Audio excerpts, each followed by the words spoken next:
I don't know if you could tell, but had a great weekend. We were at the New England Cannabis Convention Awards. I'm still wearing the same shirt that I wore all weekend.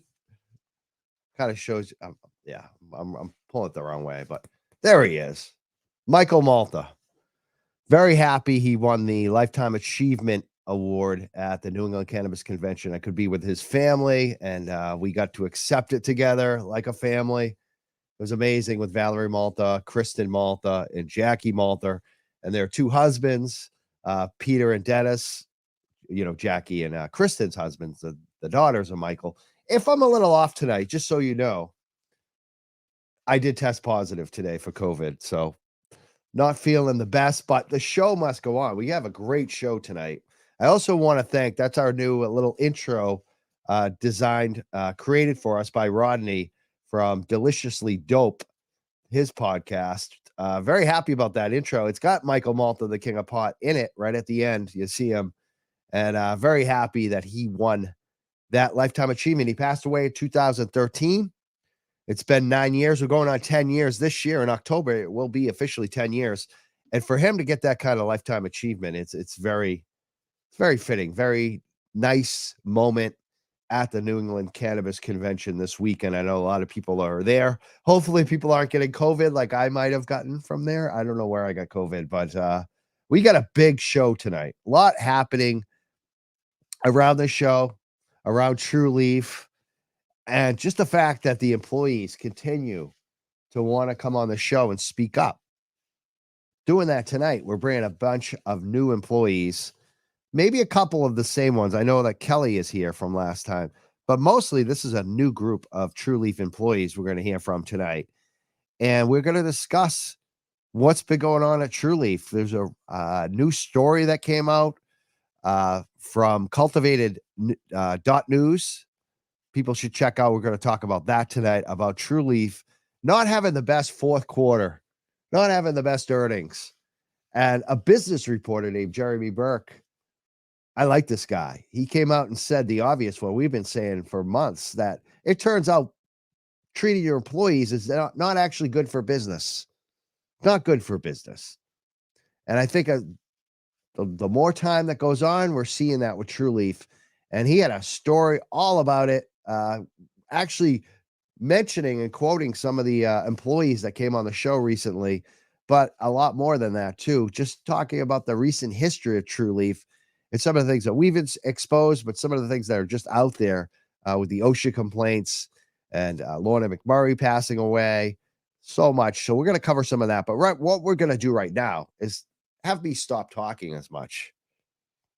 Since I have COVID and I'm kind of loopy, I got to admit.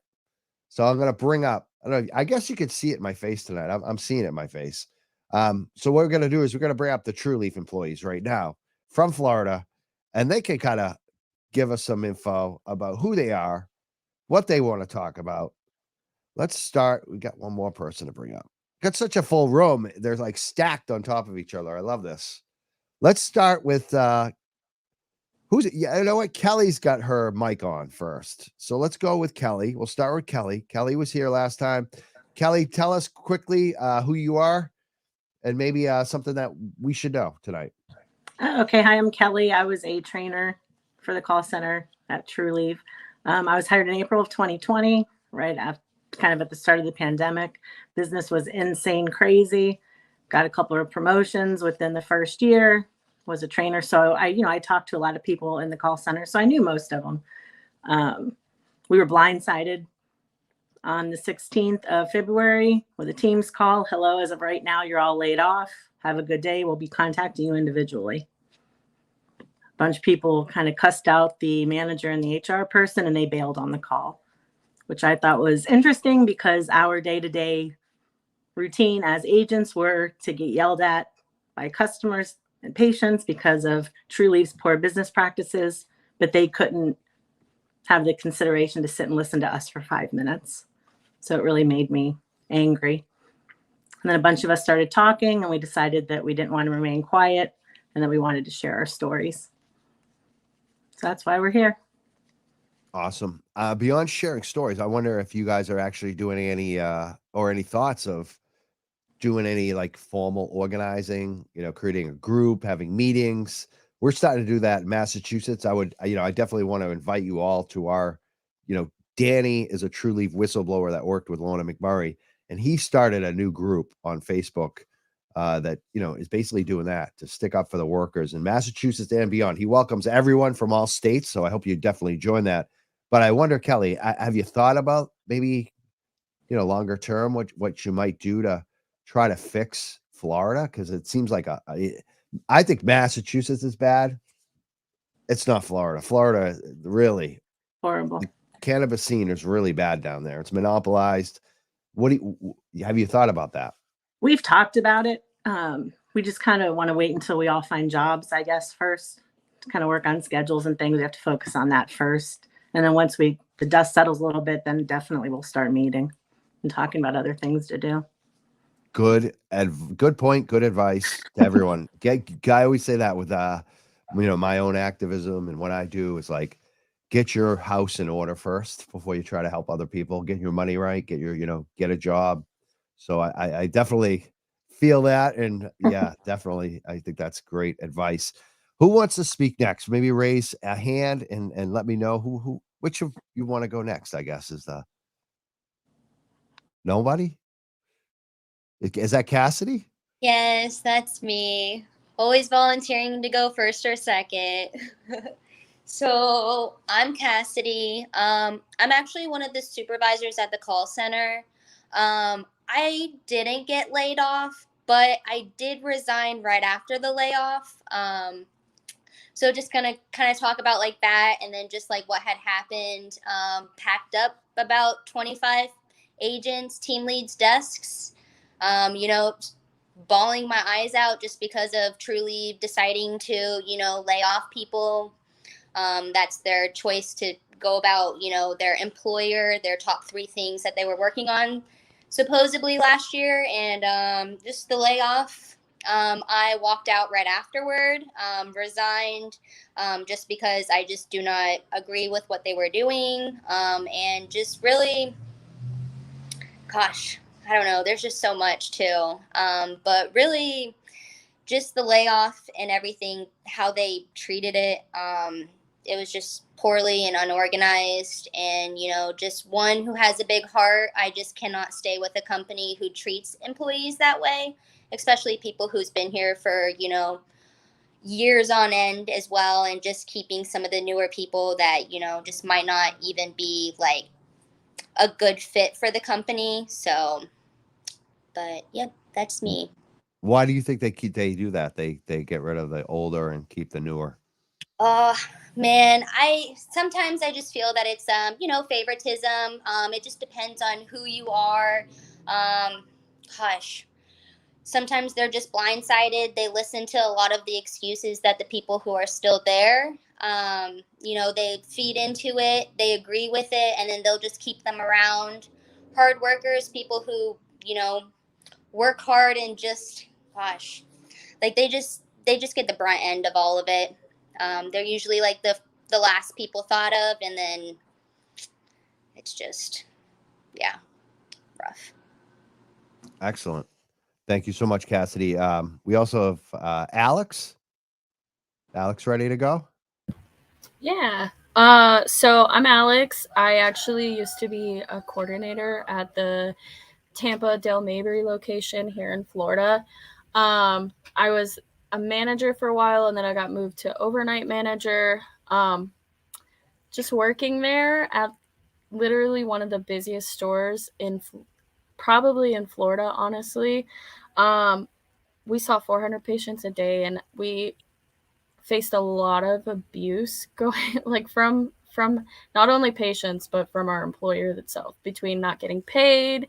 We saw people fall through the floor, like literally fall through the floor, and just so many other things. There's been a lot. Fall through the floor. Tell us about that. Like, how did that happen? Were they injured? So because of Trulieve's absolute just miscare, the building that we were in, it was our old building, because if you know anything about the Del Mabry location, they're in a new building now. Our old building was rickety, and in our inventory room, someone actually legitimately fell through the floor because the floor was rotting, and Trulieve didn't want to fix it. Huh. And And was that she was person like, injured badly? she wasn't injured very badly, but she couldn't get workers' comp because she was a medical marijuana patient. Oh, wow. That's So she crazy. had to pay for an injury caused by Trulieve out of pocket. Wow. That doesn't seem right. I've seen, did she have a card? She had Yeah. her card. She was a medical marijuana patient, but they told her since she was a patient and since she had THC in her system, they couldn't help her at all as far as Weird. like workers' comp. I have a family member who's a workman's comp attorney, and she called me actually about that very issue in Massachusetts. So I think she won it, actually, the case. Oh, really? I need to look into that because Maybe I should contact very her similar then. situation. Yeah, yeah. Because I still remember the girl's name. She had the same name as me, just a little different. Like she had a different last name, but maybe I should contact her and tell her she needs to figure out what to do Did about she that. have an attorney, or did she like kind of file it through the company or by herself? What do you think? She ended up eventually leaving the company because of things like that. Yep. So I think she kind of just let it go and was like, I'm gonna move on with my life and try to forget about this. Oh, if it's recent, last year or two, she definitely needs to get a good attorney. Unfortunately, this was like 2 years ago. Yeah. At this point, it was.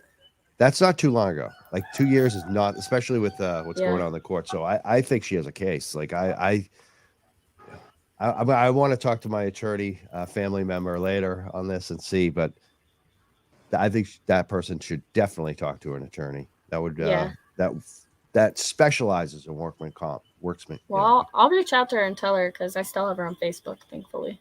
Absolutely. And so tell us about how like some of the other ways that they didn't treat you well. Oh, so I don't know if you guys remember a couple years ago, there was a blizzard in Tennessee. That wasn't completely Trulieve's fault, but we were paid like a week or two late, I think. And that was the second or third time within the year and a half I worked at Trulieve that I was paid late. The reason that we were paid so late too is because at the time Trulieve didn't really want to do direct deposit. They wanted to do a bunch of paper checks.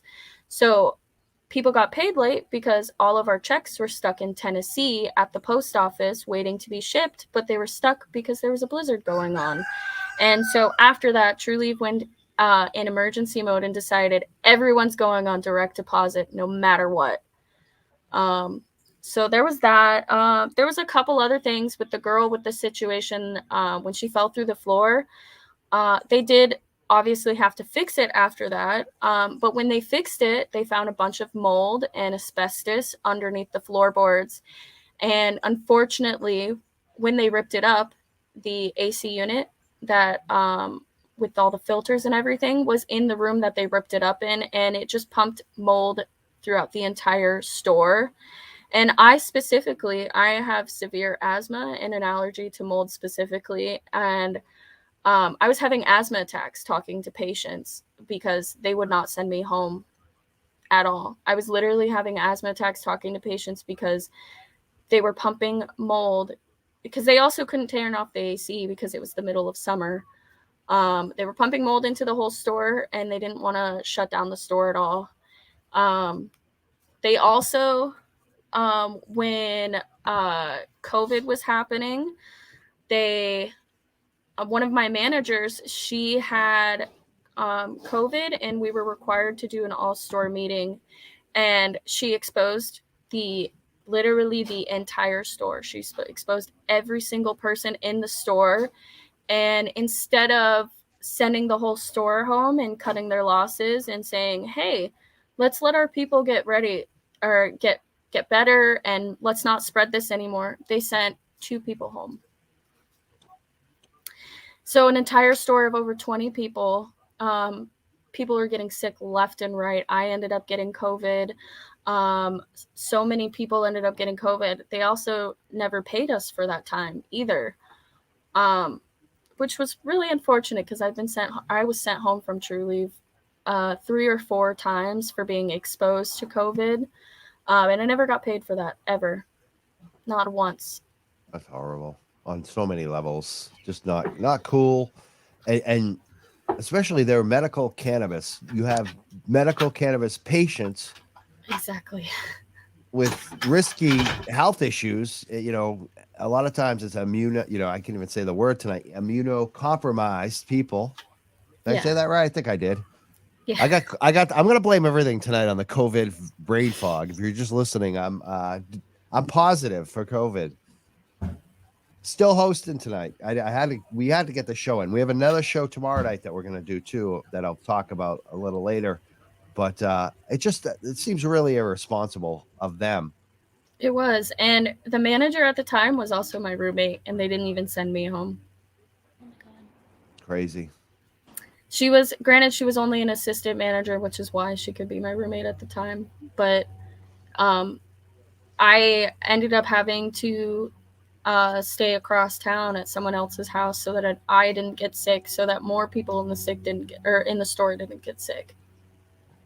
I don't like the fact they don't pay too. When like right now, I walk dogs for a living. I have customers that I've canceled for tomorrow.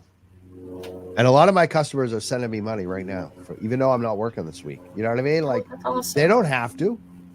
There's no responsibility on them to pay me this week if I don't work, but they're good people. Like, Trulieve, definitely, when you're getting sick at work and they're not even covering you over that, it's really crappy. There's so much more. You could probably have an episode with all the horror stories that I have. I bet. So I know we also have Leslie, right? Leslie, what do you have for us tonight? So my name is Leslie. I started in June of 21 with the company. At the time, it was called the floor support role. And after 6 months of being floor support, I was promoted to floor support team lead, which was then I think renamed to Escalation's team lead. When I started as a team lead, I had 2 supervisors. Brandon was one of them. And a lot of the things that I had to deal with was it was internally with the mistreatment versus the patients that I faced. I had a few employees that worked under me on my team that were very abusive and just generally nasty when they did not get their way. And there were ways where they could call you over, our messenger, and you can't record it, so that they could sit there and threaten you and be condescending and scream at you and curse you out. And when it was brought up to management that this wasn't okay, and no one should tolerate being treated this way by anyone, whether it's within the company or outside of the company, the very first thing that was asked to us was, were we fit for our position? Because we weren't willing to take the threats and the harassment from our team members. Anytime you brought a concern up, it would always be a meeting, but they refused to record those meetings. They would preach to us as leadership with my team members or with the supervisors that we absolutely had to record every meeting for documentation purposes. But when it came to us meeting with upper management, they will not and would not, even if requested, record a meeting because they called it a liability. So when they say liability, they don't mean it's a liability for the company or us as their employees. It's a liability for them and their positions in upper management, because if it were to ever be caught on how we were spoken to by management, they absolutely would not be employed with the company. So they intentionally did that in order to not be caught doing things that were very illegal. What kind of things were they saying that I can tell you one thing that I will never, ever forget is an employee was denied a promotion because they had a medical accommodation, and they scheduled this employee on their day off for their interview and then canceled it at the last minute and said, give me a quick call for a chat. And when they had that quick chat, the employee was informed that they were not eligible to be promoted because they had an ADA in place and, quote unquote, it's a liability. That's totally federally illegal. Very. Very. They discriminated anyone who had an ADA accommodation, and a lot of people who had them were the ones that were laid off or not treated the best. I think they did it as a tactic to either get them, it was what I would call quiet firing, to make them quit so that they didn't have to have it come back on them. But the reality of it is the discrimination within the company was absolutely absurd. And I was in the meeting with Kelly. They scheduled our meeting at 1:30 in the afternoon, only they did it at 10:30 at night after everything was closed. And in our meeting with Kelly, I think there were maybe 10 of us, and we had no information. We didn't know what was going on. It just said urgent meeting. And the manager spoke for 2 seconds, handed it over to HR. I was honestly kind of speechless. So I didn't really have much to say, but the only thing that I tried to say was asking them about the Florida WARN Act, because I had checked that morning for 2022 and 2023, and there was no WARN that was published, and they refused to answer. And then once people started cursing and expressing their feelings, they didn't say anything. They dropped out of that meeting and left us all hanging. And we were sitting there. It took us like a minute, but somebody did chime up and ask, like, did they really just hang up on us? And one of there was one person that was actually in our meeting that couldn't make it because they were handling something that was part of our job. And the only reason they found out was because they lost all access to their system. And HR absolutely refused to call them back after they just called them up and said, hey, effective immediately, your employment has been, your title has been eliminated, and you will be receiving a severance package and a phone call. And they tried to call HR back, and HR didn't respond. They would not pick up the phone.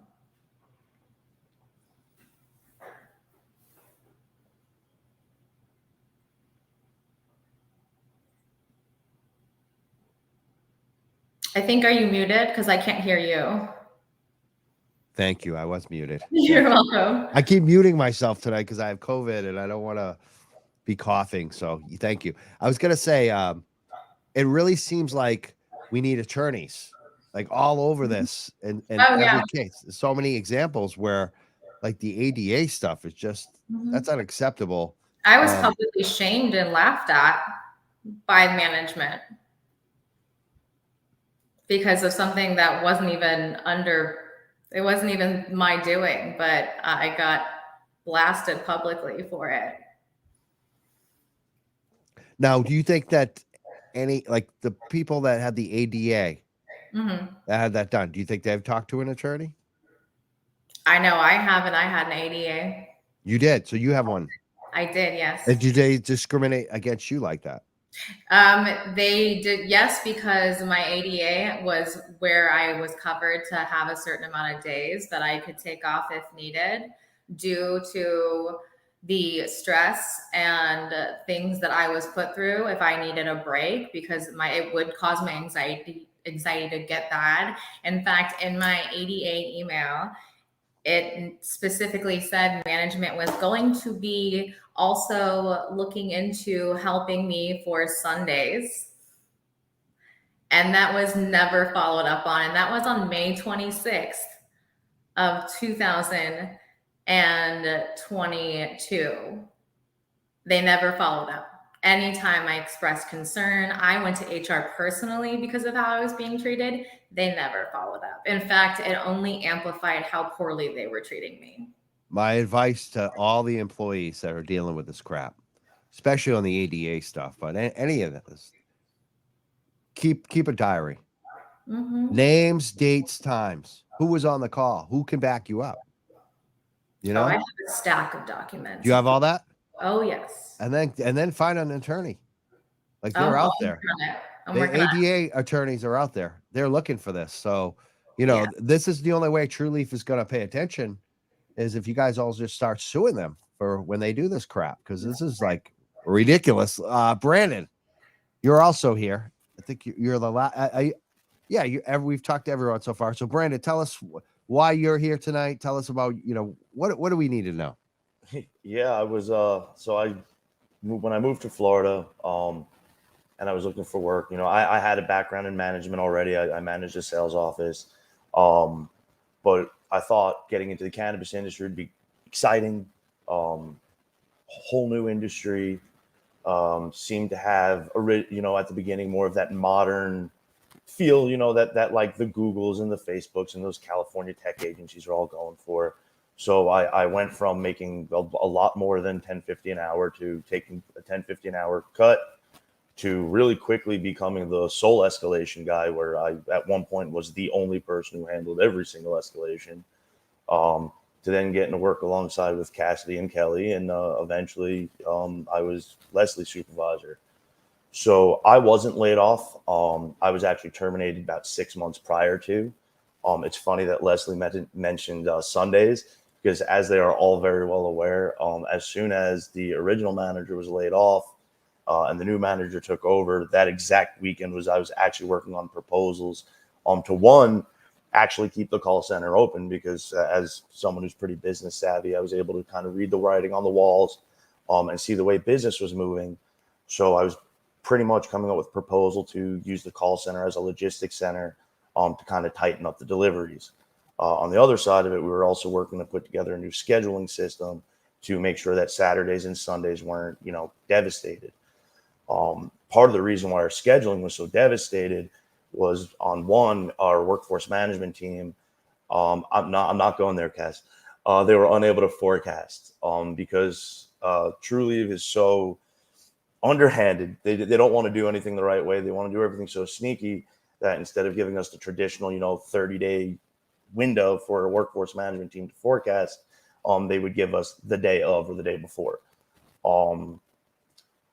So that caused other issues, which then caused our CEO, with all of her knowledge, to extend the hours of the call center by about 4 hours to essentially make up for banning calls that were happening during busy times, not actually understanding how a call center works. When the new manager came in, I, sat down with him that day with both proposals. I put a lot of work into Trulieve. I put really a lot into it. And he kind of brushed it off, essentially, kind of sort of laughed in my face, which I figured, cool, don't know me, don't have to prove myself. Then came 420. That was, I think, the beginning of the end for me. We wanted to really impress, this new manager and make our 420 super successful. So as the guy who really knew our systems, while everybody else was out celebrating and having fun and, having the in-office festivities, I was in my office, literally working up a sweat, chatting with 10 patients, moving our agents all over to make sure the wait times weren't high. Lo and behold, the most successful 420 we had, and that guy got credit for it. Meanwhile, I got written up that day for not taking a picture with the other supervisors because I was handling 10 patients. Fast forward, during my time as while I was a team lead, while I was a supervisor, I was one of the only people who ever worked with the COVID cleaning crew. At that time, during the deep of COVID, I was the closing team lead. So I used to be there on Sundays for the COVID crew to come in. We were having COVID outbreaks. They moved my schedule to be the closing supervisor, which was a whole thing, but not worth going down that. We were having COVID outbreaks, so they put me in charge for the COVID crew. I was there for the COVID cleaning crew to come in. We had a new manager, so I didn't have her email yet. I didn't have her phone number. She was brand new. I had her email, I'm sorry. I didn't have her phone number.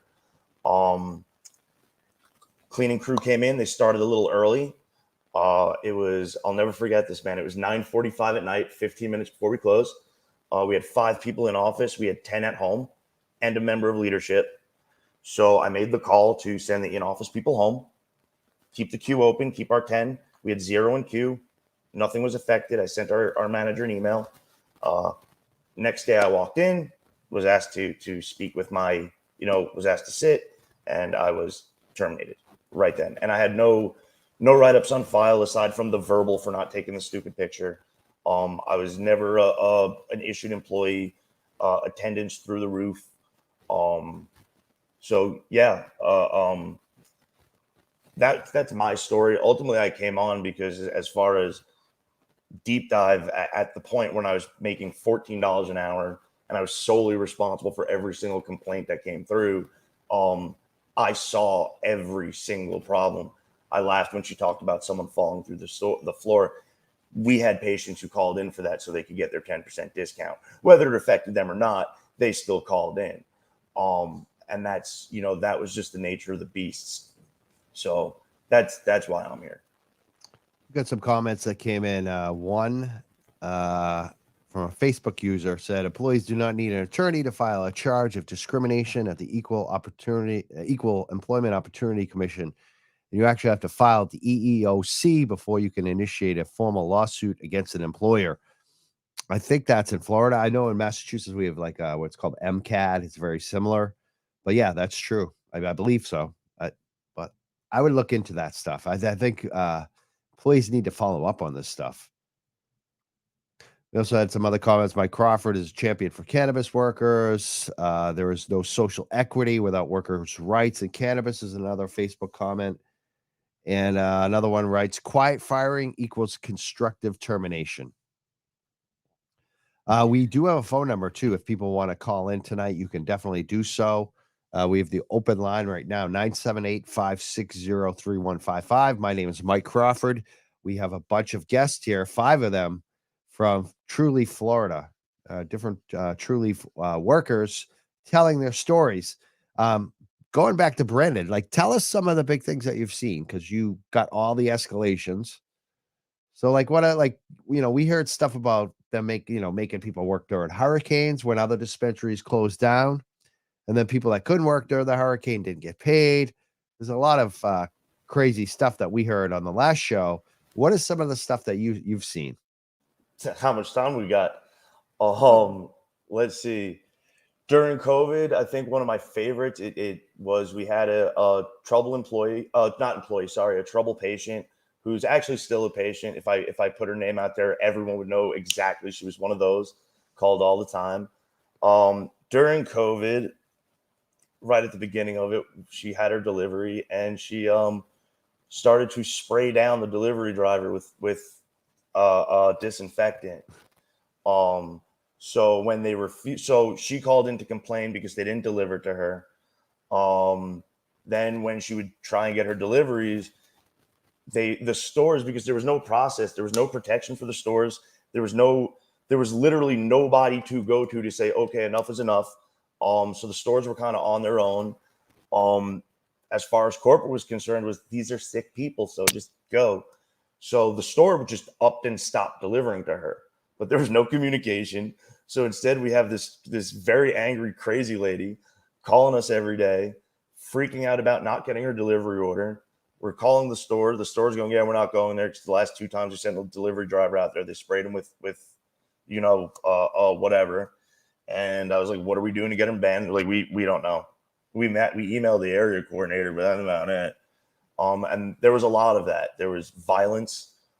Physical violence. I've heard patients hitting drivers, especially the delivery drivers. I think got probably some of the worst, at least for the complaint side, because Trulieve's delivery system was non-existent. Let's see there's a lot. It's funny you bring that up, because before talking to the employees, I never really considered this type of, for us. The big thing we started covering the employees was the cultivation, people getting sick in the cultivation sites, people like Lorna, who passed away. But this is something we hear a lot now, is that, especially at Trulieve, I think specifically Trulieve, but other dispensaries too, but especially Trulieve, because of the way that they treat their customers, that they treat them so badly, with the bait and switches, with making them wait, with not giving them updates, with not giving them communication. The employees get the brunt of it. And there's violence, there's stalking, there's all kinds of stuff that happens at these stores that I never considered. And there's really no protection for you guys, right? I mean, we have a bunch of women here. I'm sure you've dealt with some of this too, what Brandon's talking about. Do any of you want to comment on that? Have you had incidents like that where you were harassed, stalked, intimidated at work? I wouldn't necessarily say that I've been harassed, doctor. And I mean, I've definitely been intimidated. But kind of circling back to the whole banning patients thing, Trulieve legitimately hates banning patients. They refuse to ban patients.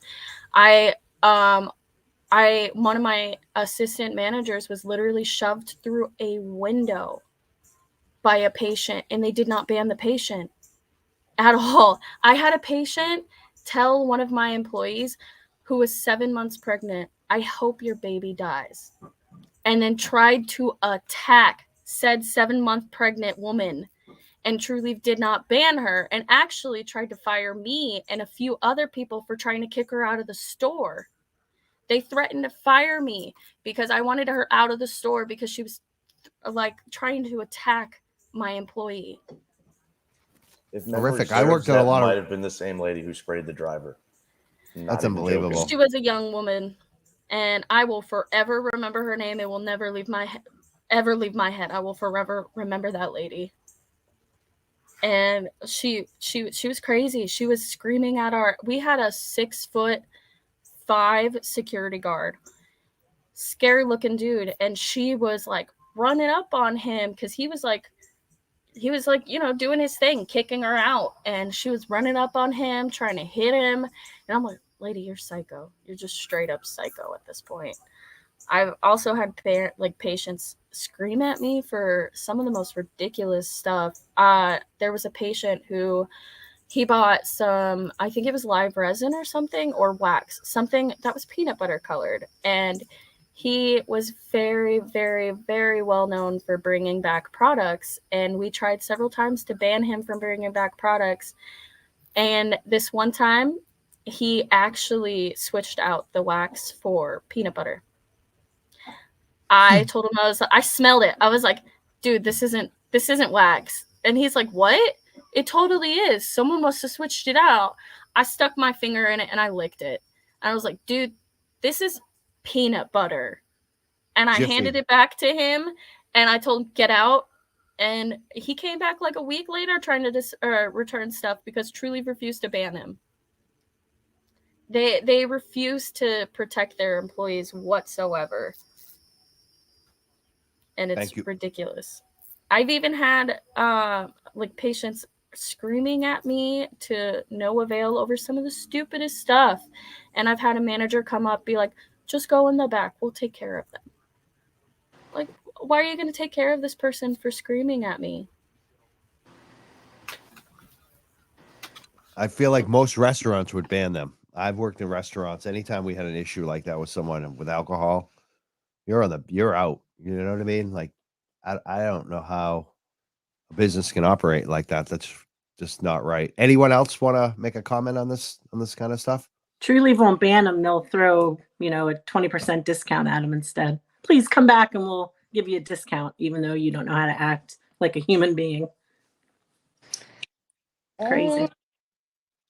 It's just so funny though, because when I say that they shoved it down our throats to be compassionate, empathetic, caring, listening, not like internal and external, they did the absolute opposite when it came to us.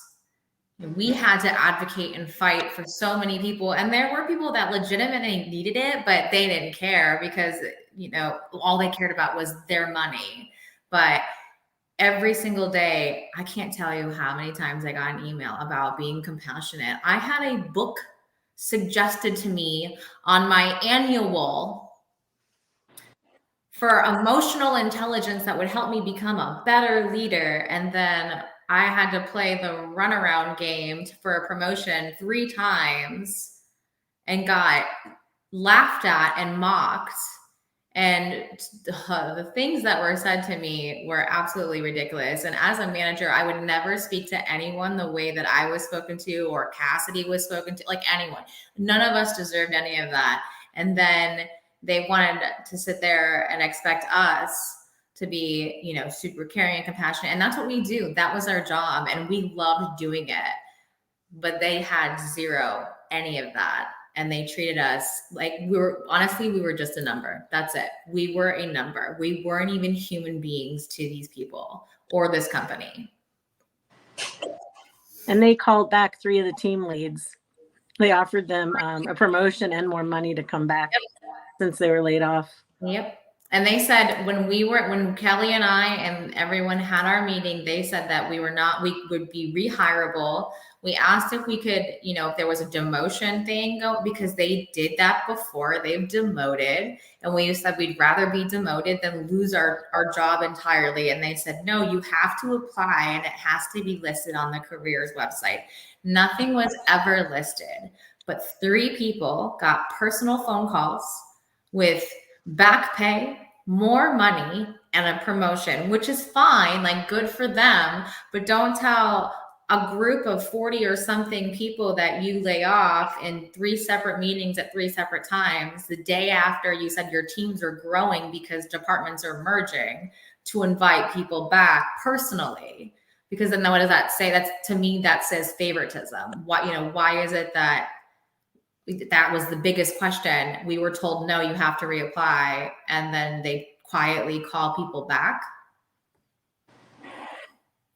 We got a couple more messages. And I think the person that's posting from LinkedIn, I think it demonstrates that Trulieve doesn't act the same in every place.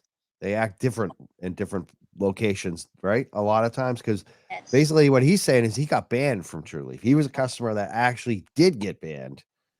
And it was about wanting to add an item to an online order in Jacksonville back in 2019.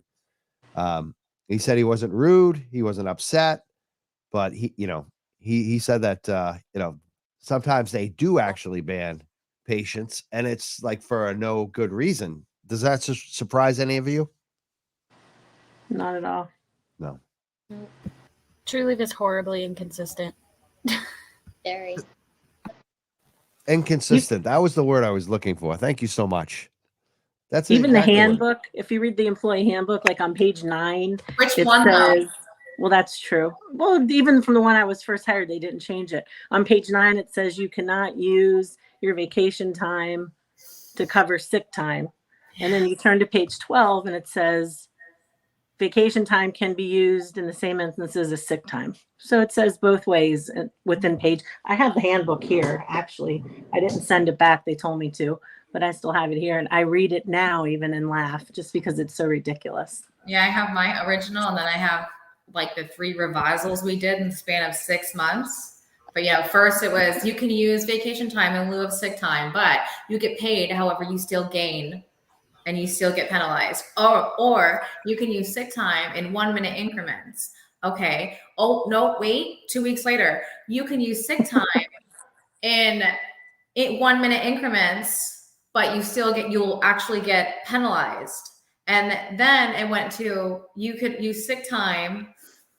If it was 4 or more hours, you wouldn't get penalized. But if you left 3 hours and 59 minutes early to use sick time, you got penalized. And you'd have to factor in that 15 minutes if you clocked in early to set up and get ready. There was never any clarification on it. But you could also submit a doctor's note and it would be manager's discretion whether or not they would approve it. So favoritism all around.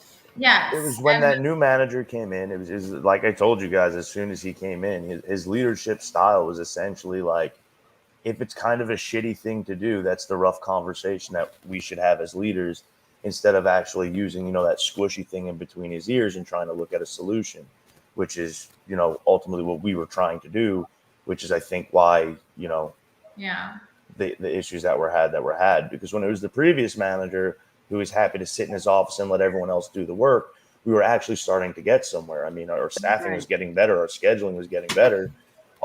We were literally an approval of a proposal away, and like that, everything changed. Yeah. And when this new guy came in, he didn't want to work with anybody. He didn't want to listen to anybody.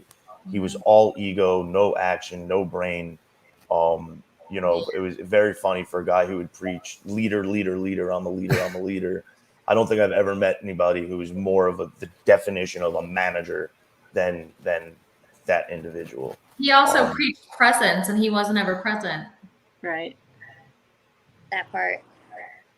We also have Alex has joined the chat. What's up, Alex? Welcome Hey, back. Mike. How's it going, everyone? Can you hear me all right?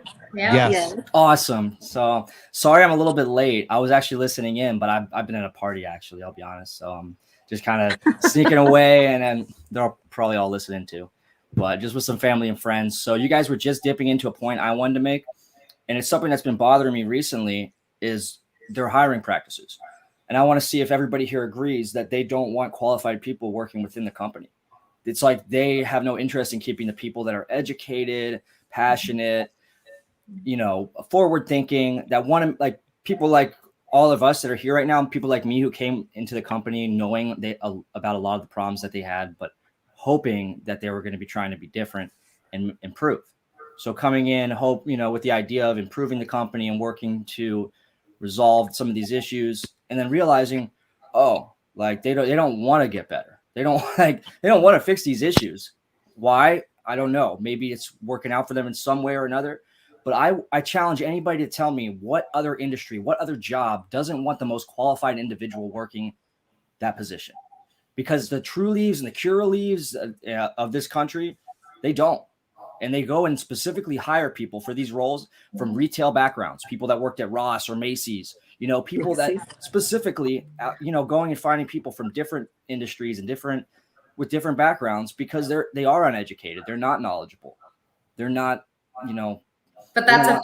They want those types of people. They want people they know they can manipulate to get to bend over backwards, sideways, whichever way the wind blows them, to just agree. They don't want somebody who's an individual with their own opinion or concerns that are valid and that will increase the productivity of the center. They want people to just mush into whatever it is they think would be best for them, where they can just rotate in and out, and that's just it. It's going to be a forever rotation. They're going to continue. They're going to stay 5 to 7 days behind on deliveries with how they're running it right now. Even when they first released Ground Flower, which was when I was, alone taking care of all the escalations, and that caused a lot. There was no heads up. There was no warning, and that really, that broke the system when they did that, when they released that. And I remember talking to my boss at that point, and it was relayed to me that their boss essentially said, well, if they're complaining, at least they're talking about us, so we're doing something right. And it's like, I've read more business books and sales books than a lot of people, and I've read that strategy before. It's old, it's outdated, it doesn't work. Maybe it worked in the early 90s, early 80s, but it doesn't work now in 2020, 23, it's a whatever flawed it is. business model. Yeah, it's old and flawed, and it doesn't work. Yeah, let's look at that, because we got let's see if I can bring this up. Actually, there's a recent story that just came out this week. If I can bring this up, I think I can. There it is. Florida giant Trulieve reported it's delayed fourth quarter and full year results. Revenue was up, but quarter four revenue fell by 1% from the same quarter last year. So year over year it was up, but it fell from the same quarter last year. So it's really down.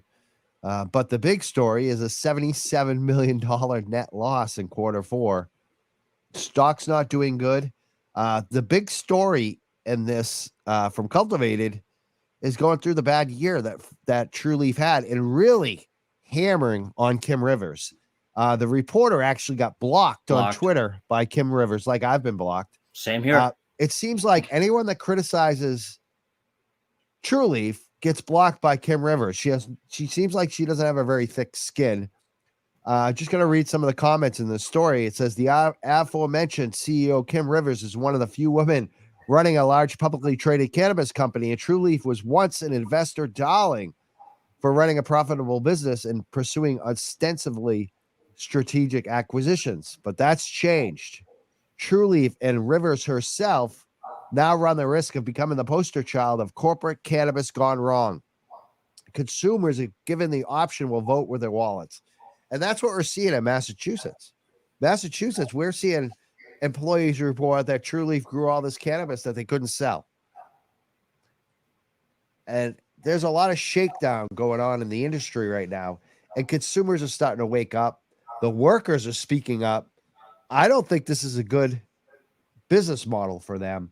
And it seems like some of the business reporters are catching in on it. What's your comments on kind of that story that came out? Let's start with Alex. Yeah, for sure. I wanted to say right off the bat, shout out to Jeremy Burke, who I actually was talking to for a few months and talked to him on the phone back in maybe November. But he was just an excellent resource and was a wealth of information on dealing with Trulieve and writing about their layoffs in the past. Although it was a different discussion back then. But Jeremy, he's been listening and he's been publishing this stuff. So he used to work for Business Insider. He's now working for writing this newsletter. But definitely, go follow him on social media or whatever, because he's a supporter for sure. Now, Trulieve is struggling down in Florida. It's very odd. They're closing dispensaries down in Miami, one of them right now. Don't know exactly why, but they opened a new one in Palatka, of all places, the day prior to that on Wednesday. They seem to be opening stores up in more rural areas that they know aren't going to do well. Not in a medicinal market. They know they can't compete in Miami and Orlando and Tampa, and you're not going to see a lot of new stores opening up in these bigger areas. Their stock is worth the price of a Subway sandwich right now. It's like $6. If that. Right. So I don't see what good is going to come, because they're not transparent with anybody. They're not transparent with their investors. They're not transparent with their employees, and they treat us all the same. So I'm here in solidarity with my colleagues here. I'm so proud of everyone speaking up. I love seeing all your faces, and I want to be a part of it with you. So, I mean, they just care. Honestly, they care more about the money, and they cut corners, and they do whatever they can to really just barely get by in order to make a profit before it gets caught. But the thing that, I still have trouble wrapping my head around, and, I can say that I'm probably not the only person, is the whole equal pay and the things that we were going through with, let's go through this phase and this phase, and how that originally it was blasted through, all of our emails that come January 1st, everyone was getting increases on wages. And we were like, all right, cool. How exciting. Because at the time, like, once new management came in, morale was gone. The old management, I mean, they were there. They listened and they cared. They made the difference. But when the new management came, they weren't. And the equal pay was brought up, and they kept telling us it was budget, it was phases. And I couldn't understand, well, if it's a budget issue, or, we have to, why do we have to wait in leadership for our increase due to budget when you guys are opening up, 3 stores in Florida, you're moving up to Georgia. If you don't have the budget to pay your people and keep your morale, that's the backbone of the company that helps people that call in, then how are you gonna even staff? You can't even keep a location in the state of Florida fully staffed. I can't think of a single location that's fully staffed, because the turnover is so high, which then leads into the delivery problems. When we left in February, deliveries were behind at least a week, if not longer in some locations. And the amount of escalations that were coming through daily was atrocious. And they have zero sense of urgency for that. They just want to open locations and make money. So whatever corners they got to cut, they cut. It's very it's very strange right now. They're spending tens of billions of dollars. I'm guessing they're going to end up spending like 50 to 100 million, maybe more. I don't know, on the ballot initiative for Florida. And like this weekend, they're sponsoring the New England Cannabis Convention up in Boston, where they're not doing good up here. I don't understand why they're sponsoring a convention if you're not doing well in the market. We have a lot of comments that came in. Melanie B wrote about the inconsistencies. She used to work there. She said she didn't even know what to dispense as an eighth, and because the company would go from anywhere from 0.12 to 0.125, and fully aware of this issue for years. So there's been issues with dispensing on, how much. She also writes, they weed out people who actually wanted to think forward. They kept employees that absolutely did not know what they are talking about. It's like they thrive on the chaos for some reason. This has been uniquely Trulieve in my experience in the Florida cannabis industry. Another comment from Twitch. We got a Twitch comment. I love Twitch comments. Please comment on Twitch. Please watch on Twitch. Share it with your friends. A Twitch user wrote, Quills the Queer wrote, it's the Amazon model, just burning through workers. That's exactly what it is. I'm even more tongue-tied tonight. I don't know if people notice if you're just listening. I came down with a COVID. So I'm just found out today I have it, and I'm dealing with it. And we had a show, and I did not want to cancel it. So please bear with me if I start to stumble a little more than usual. LinkedIn user writes, the corporate heads don't care about fixing leadership problems. They care about their profit margins. If the profits are good, they don't care to fix anything. Even the culture needs to be fixed. Oh, yeah. We got a phone call. Let's see who's on the line. Hopefully it's not one of my dog walker customers. And who's calling? Yeah, hold on 1 second. I can hear you, but hold on.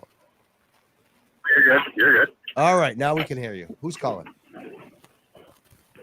It's Logan from the last show. Hey, Logan. Hey, what's going on, man? Sorry to hear that you're sick and everything, man. That's that really sucks. It does. Everyone But, hear Logan? I want to make sure I'll guess. Can you hear him? Yeah, no, he's fine. Yeah, good. Okay, go ahead, Logan. Thank you. Yeah, thank you. Oh, perfect. Thank you for that. I was calling in to ask a question. I got a few of them written down for a discussion and a small theory that I have what Trulieve is doing with their stores and rural locations. Am I being, from my understanding on everything, am I being told that there is factions of people that work in Trulieve with patients that do not have a medical marijuana card, like, at all? Like, can somebody like answer on that? Wait. I want to make sure I got that right. Say that again, because I think I got it, but I want to make sure. Okay, if I were to walk into a Trulieve right now, are there people in there that are dispensing or working with patients that do not have a medical card? Yes. Wow. I actually have a specific example. It's one that's actually all over Reddit. If you Google Mike Tyson Trulieve, Reddit, Mike Tyson went into one of the store. Yeah. They all got fired for that, but I've seen several even in my store. I don't know if you know who Trick Daddy is. But a couple years ago, he was performing at the Super Bowl, and he came into our store with a friend. Now, Trick Daddy, he had his medical card, but his friend did not. And my manager told the employee there, go ahead, give it to him.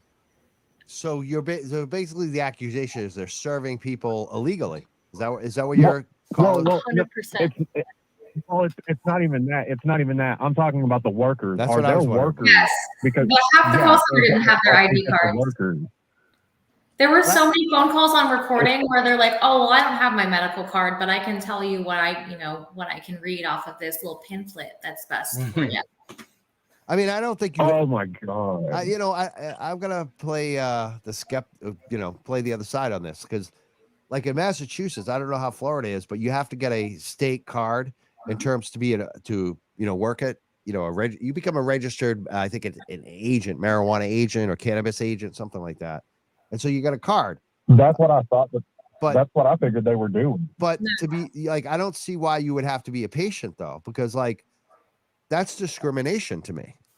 Do you know what I mean? Like, so like, I don't know. I feel like on the other side, like, you shouldn't have to have a card to serve patients. I mean, that's not the law in Florida, right? Let me ask the employees. Wouldn't surprise me. They're the most discriminatory company I've ever seen. No, it's not a law. It's not a law. You don't have to have your medical marijuana card to work for the company. It is, in a way, it's beneficial because you know about the products more because you use them, but it's not something that's required. No. Right. But I don't think it should be. Okay. Yeah. But if you think about it, that is honestly just another tactic to get more money, because If you work at a dispensary in Florida or are part of the industry in Florida, you get about 50% off of your medical bills for that. So your doctor bill is $75 instead of $150, $200, $300 like it is for a regular patient, just because you work at a dispensary.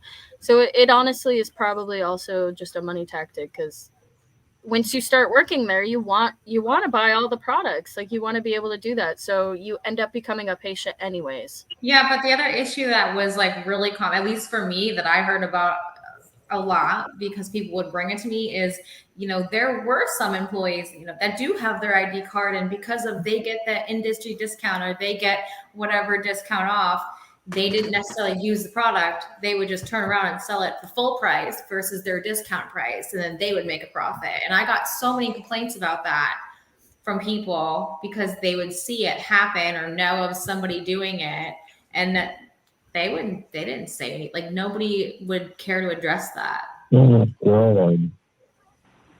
That is There was insane. There was someone in my store doing that. He was selling specifically TruClear. He actually asked me to buy it, but because I was brand new, I was like, I'm not getting involved, dude. I don't know anything. But he was selling TruClear to some of the employees and people outside of work. Like, he wasn't even really a marijuana user at all. And management knew about it, but they didn't do anything about it. No, they never do.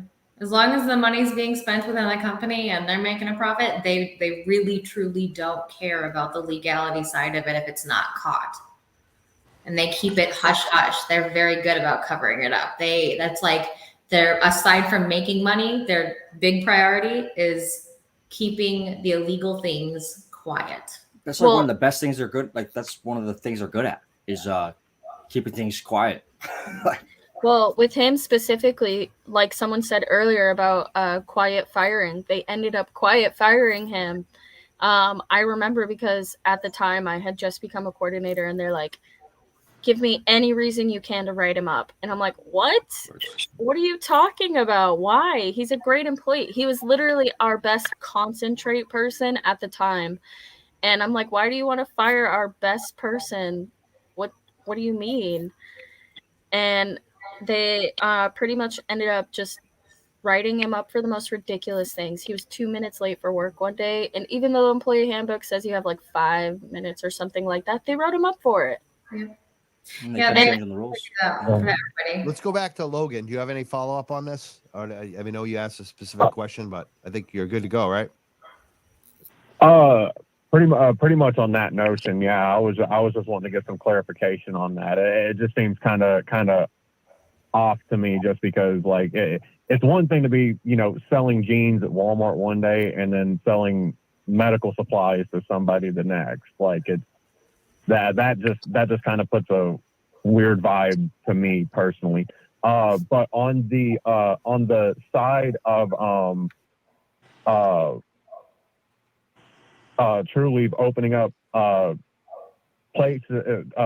dispensaries in smaller areas, what I think that they're trying to do is they're testing to see how other states would look. So if you look politically at the state of Florida, a lot of these counties that they're not wanting to get into are blue. The other counties that they're getting into are much deeper red. That they're currently moving into, and that mimics these areas that they're moving into in Florida, mimic a lot of the areas that my family are in places like Arkansas and Missouri. So I think they might be planning to move into those areas as well, moving further into the Bible Belt, essentially, because those places do have medical now. It's probably harder to operate. But that's just my theory. Yeah, they probably have the political connections. Interesting. Thank you for the call. They probably want to get those votes too. Vote yes for recreational. If Palatka isn't exposed to it, they'll maybe vote no. Marijuana is the devil's lettuce or whatever. But now here's a dispensary. I have anxiety. Let me give it a try, and then they'll turn around and vote yes for recreational. That could be another. I know at one point we met.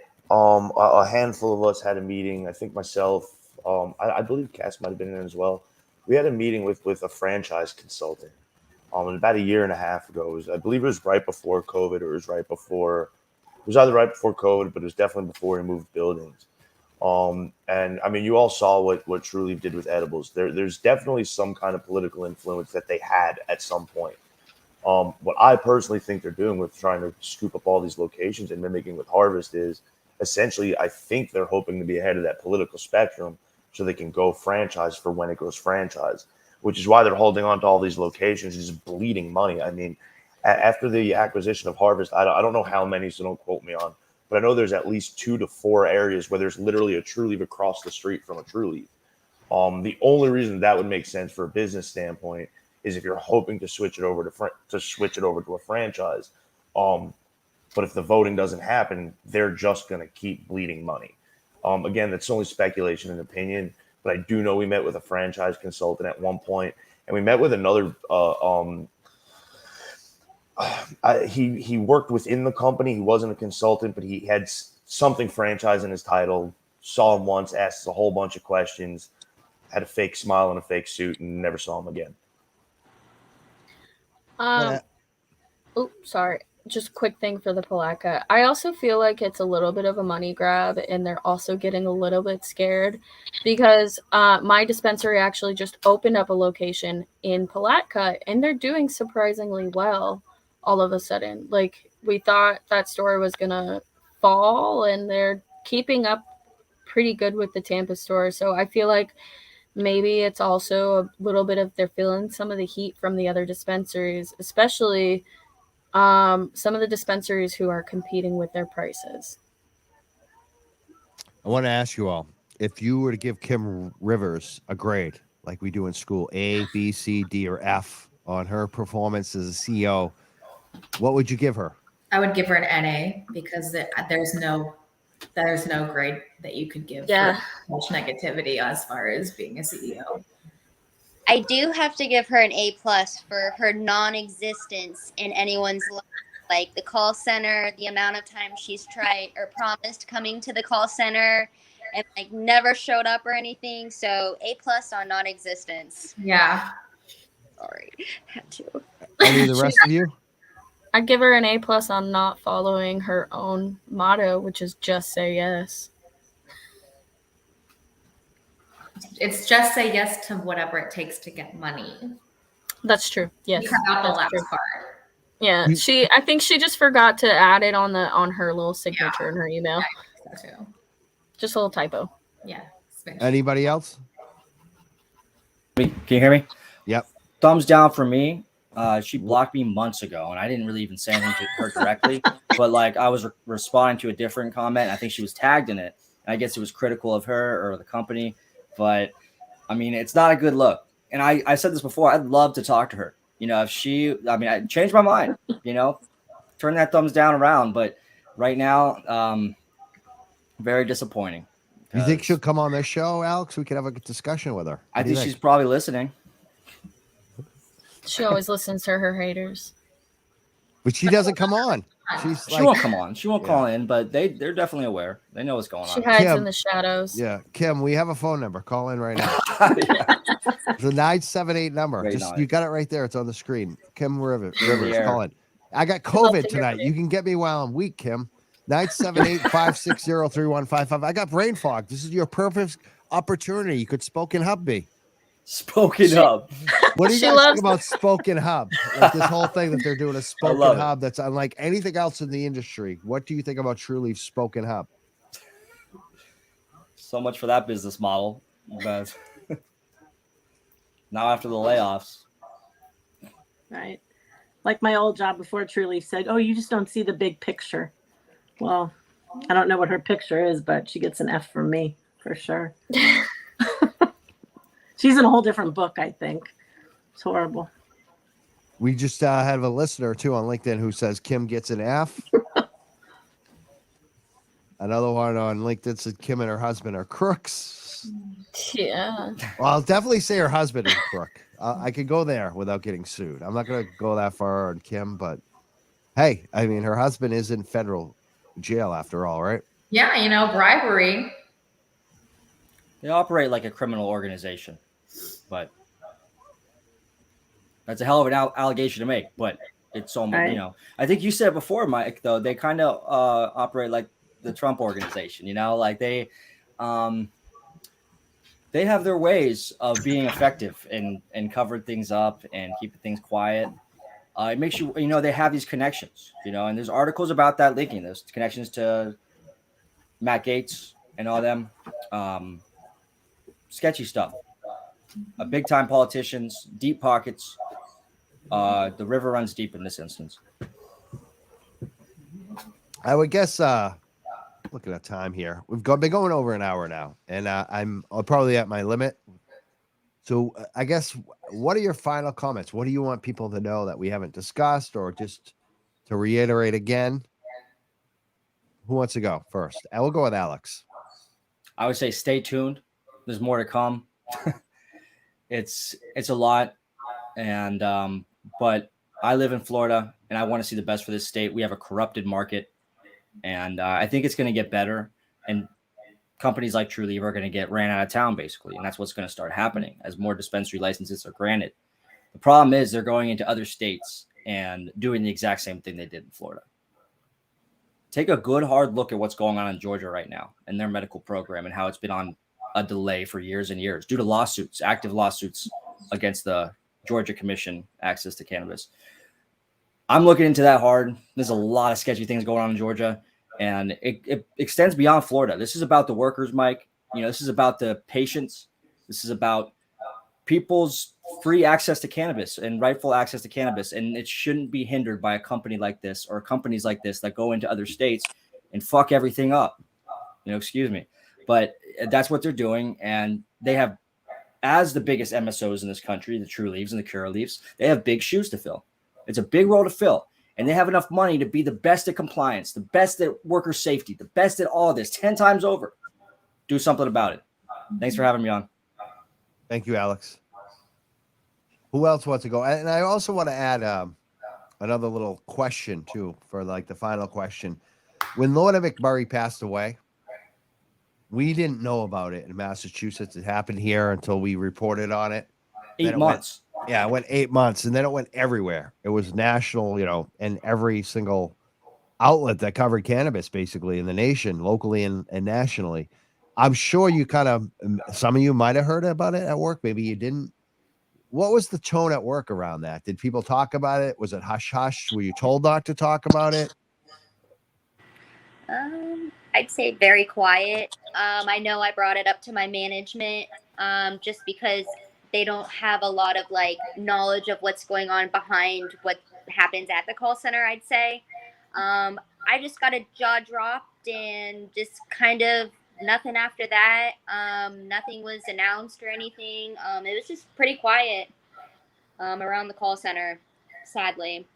Yeah, they didn't want us talking about it. They most likely sent out a blast email. They remember the little card. If anyone reaches you from the media, don't answer any questions. Please forward them to these two emails. They probably sent that out. It's the same thing. Just knowing the way that they rolled, that probably ended up making its way out to the email that day. Yeah, they did that for employees too that had ADAs and had problems, and said if you get, contacted by this certain employee, don't respond to them. They just shut the curtains and that's it. But I can say that with this layoff happening, it's not going to be the end of anything for a lot of us, because it's going to, if anything, unite a lot more of us, and a lot more things will be coming to light. We could probably write a novel. I would love to see that novel. I would like to read it. I also, even beyond, like, just in general, Trulieve is like, one of the worst, obviously, in the industry. Do you expect it? Do you think it's going to get better in Florida? No. Yeah. Not for Trulieve, no. No, just in general, though, in the cannabis market. Yeah. Oh, no. It'll just keep tanking. Yeah. Yeah. Sucks. I think for medical, I don't think it'll get better. I think once recreational will be easier, maybe, but not necessarily better. Yeah. Beyond that, just wrapping up and sharing your final thoughts too, which I do want you to do.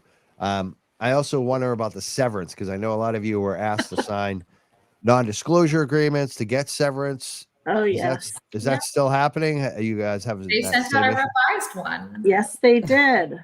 And it's still very poorly written and poorly executed, and it's still a disgustingly low amount of money to keep anyone quiet. And that's essentially all that severance is an agreement to keep quiet. When I got the adjusted one, Oh my I God. emailed the HR person who was useless. Yeah. I just asked her, are the changes in the agreement marked? I don't want to have my attorney take time out of her busy day to review another one of these things because you people can't get it right the first time. And then I said, I also heard that someone's severance check bounced yesterday. Am I guaranteed that if I get this check, it won't bounce? Because somebody's severance check did bounce. Let's see. She wrote back, she's not an attorney, so she doesn't know what to tell me. And the changes aren't marked. Blah, What a blah, real blah. They've got professional attorneys. response. They've got attorneys who can tell you. Right, exactly. And because she said that the payment would be after 15 business days. Oh yeah. So I emailed her back the subject within, in all caps. I said, I did consult an attorney and it most definitely says payable within 15 days. So it was just a big argument. And then finally, somebody else wrote back. The legal team updated the agreement to be in alignment with the new rulings that were effective on 2/21/23 by the NLRB. So I don't know if that had to do with the class action, maybe something changed. I'm not sure.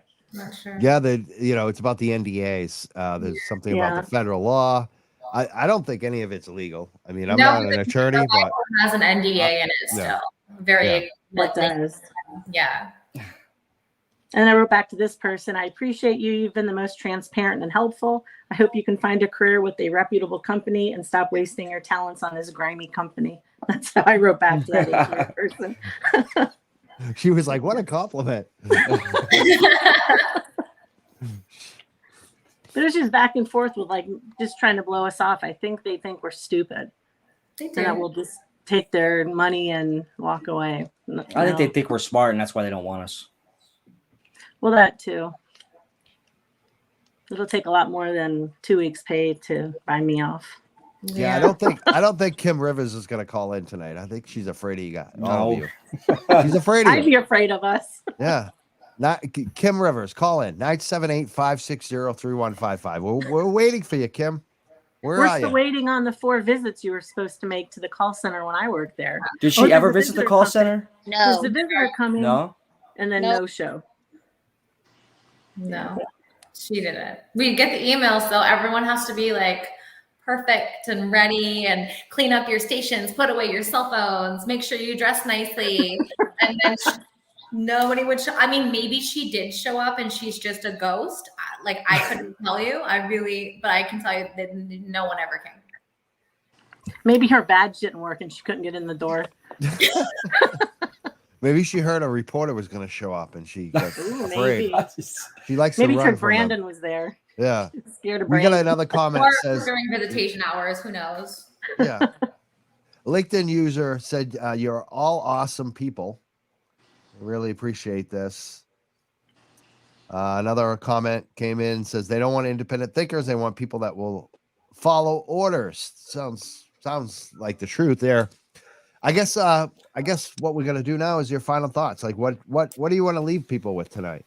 In our defense, real quick though, we did follow orders. We did everything that was asked of us. And honestly, I think a lot of us just were doing what we were told to begin with. It's not like we weren't qualified or we weren't answering to orders. It's that they, for some other reason, didn't think we were suitable. That's all I got, though. I'm just saying. Here's another funny comment from Melanie. She said, my badge, she was an employee there. She says her badge almost never worked the entire time I worked there. Probably also Kim's issue, like Kelly said. LOL. Maybe Kim's badge didn't work. I mean, this is how incompetent. You can't even get your CEO a badge. I tried getting her badge to work. Melanie's comment. That's the funniest part is the amount of times I tried getting her badge to work and the upper management didn't know who to reach out to get the badge to work. Oh, right, Right because now, they anyway. got rid. Right. Yep. Yeah, they got rid of the good office manager who ran the Yeah. whole friggin' office, and then these people Yep. can't do anything.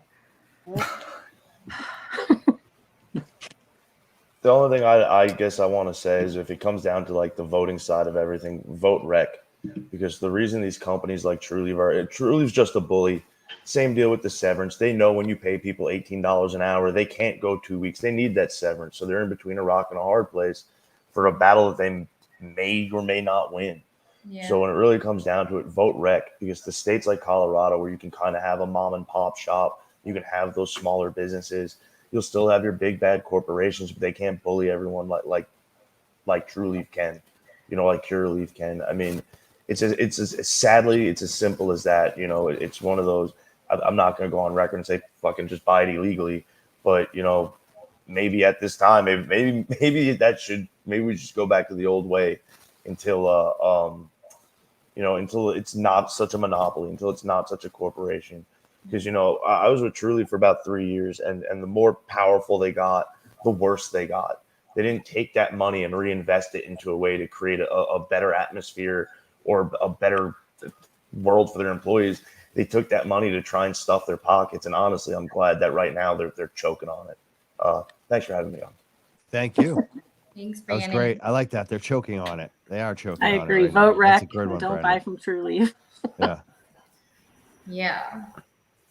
My final thoughts, again, yeah, don't buy from Trulieve.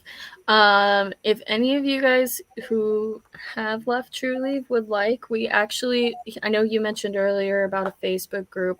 We actually have a Facebook group that one of our district managers, her name was Janine, started, called Trulievers, but spelled like Leavers. That's awesome. Yeah. I also started a Reddit months ago called r/Trulievers, spelled the same way. I also want to thank you guys because you guys have really inspired me. I've had these stories cooped up in my head for a long time, and anytime I tell anybody at my current job any of these stories, they're just shocked that any of this could actually happen. And you guys have honestly inspired me to speak up a little more, so I might start doing a little series on my own social media and seeing some of the responses. So if you guys have stories you want to tell, feel free to send them to me. Escalation's got a lot of stories. Yeah, I got so many patient abuse stories too. Yeah. I want to definitely say those links again, where people like the Reddit group and the Facebook. So the Reddit group, it's r/Trulievers, like Leavers, and the Facebook is just Trulievers, spelled Leavers. Excellent. I hope. I'm in. Yeah, I'm gonna. Me too. I hope you'll accept me, even though I never worked at Trulieve. I would like to learn more. I hope they'll accept you. I'll just put in there saying, hey, I'm trying to advocate for you guys, because Janine and Jen, they did put that only previous Trulieve workers should be in there, but I'll message them and be like, hey, we got some people trying to advocate for us. Awesome. All right. Any other? I know some of you might have some other final thoughts, like Kelly. Oh no, I'm good. I'm excited that people from stores are coming in to these podcasts as well, because it's important that we learn the information from the whole company. So thank you, Alex, for joining us. I actually had a patient tell me about the podcast, and she was like, Oh, you should really? go on and tell your stories. And I was like, wait, Awesome. what? Oh, wow. That's a thing? She told me about it last week, and then I started following, and then I saw you were going live. So I was Great. like, let me message. Well, I'm glad Awesome. they're talking about it too. That's Yeah. even bigger, I think. So hopefully Yeah. they'll tell their people. And thank you, Alex, Mr. Alex, for finally There's not gonna- being shy. He was Yeah, I the know. shy kid in training. He said maybe 8 words in 2 weeks of training. That's not 3 true weeks at of all. training. That's not true. That is true. No. That is So true. I had things to say. I mean, I learned. I got set up well, but I loved everybody I was working around. So once everyone got fired in front of me, I'm like, there's no way. Like, come on now. Like, that's totally unacceptable. I was like, damn, this guy's vicious. All this stuff he's found out. It lit a And he fire just under sat there me. No, it quietly was- and did his job, you know.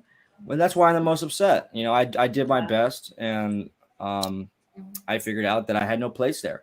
We were all told there's no further place, no further position. There's no room for advancement within the company. I left the day after that. So I stayed 6 days after the layoffs, but I asked, we were told there's no room for advancement. And then they're going out and hiring people back into the company. What? And giving them a promotion. Yeah. Signing bonus, all that, you know? So. Yeah.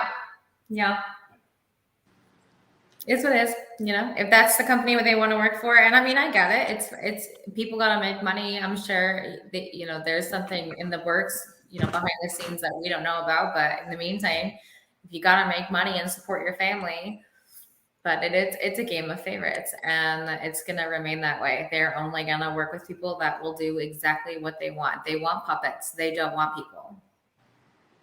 That's right. Thank you all for coming. Did I miss anyone? Does anyone else have anything they want to say before we log off here? Thanks, Mike. Thank you, Mike. Thank you, Mike. Hope you feel better soon. Yeah, feel better. Get some rest me tonight. too. Take it easy. I slept all day, so I don't know how much I'm going to be able to sleep tonight, but we'll see. Thank you all for being here.